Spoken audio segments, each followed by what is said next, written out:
अष्टावक्र का अर्थ 8 जगह से टेढ़ा होता है।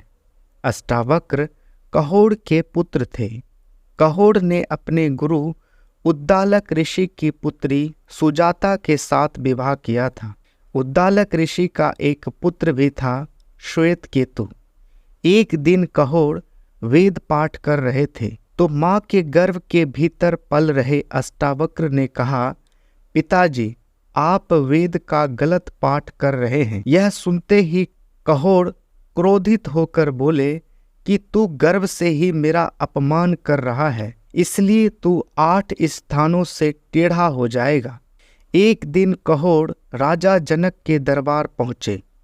वहाँ बंदी से उनका शास्त्रार्थ हुआ।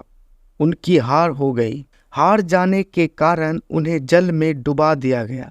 इस घटना के बाद अष्टावक्र का जन्म हुआ। अष्टावक्र अपने नाना उद्दालक को अपना पिता और मामा श्वेतकेतु को अपना भाई समझते थे। एक दिन जब वह नाना की गोद में बैठे थे तो मामा ने उसे पिता की गोद से खींचते हुए कहा, हट जा यहाँ से, यह तेरे पिता की गोद नहीं है।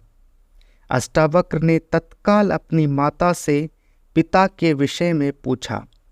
माता ने सारी बातें सच सच बता दी।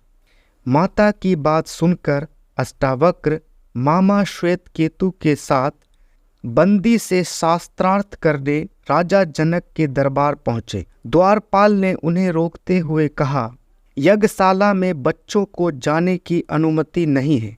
तब अष्टावक्र बोले, अरे द्वारपाल, केवल बाल सफ़ेद हो जाने या अवस्था अधिक हो जाने से कोई बड़ा व्यक्ति नहीं बन जाता। जिसे वेदों का ज्ञान हो और जो बुद्धि में तेज हो, वही वास्तव में बड़ा होता है। इतना कहकर वे राजा जनक की सभा में जा पहुँचे और बंदी को शास्त्रार्थ के लिए ललकारा।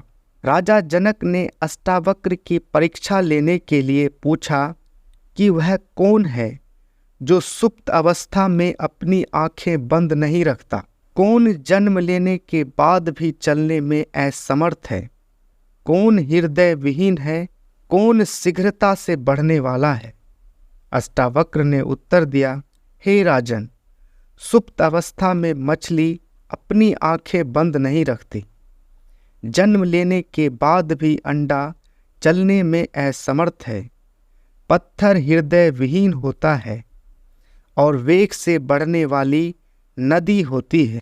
अष्टावक्र के उत्तर सुनकर राजा जनक प्रसन्न हो गए और बंदी के साथ शास्त्रार्थ की अनुमति दे दी।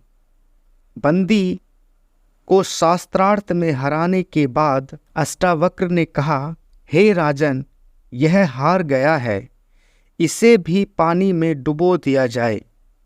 तब बंदी बोला, हे महाराज, मैं वरुण का पुत्र हूँ और मैंने सारे हारे हुए ब्राह्मणों को अपने पिता के पास भेज दिया है। मैं अभी उन सब को आपके समक्ष उपस्थित करता हूँ। बंदी के इतना कहते ही जल में डुबोए सारे ब्राह्मण जनक की सभा में आ गए। अष्टावक्र ने अपने पिता के चरण स्पर्श किए। तब कहोड़ ने प्रसन्न होकर कहा कि पुत्र, तुम जाकर समंगा नदी में स्नान करो, इससे तुम मेरे श्राप से मुक्त हो जाओगे। तब अष्टावक्र ने ऐसा ही किया और उसके सारे वक्र अंग सीधे हो गए।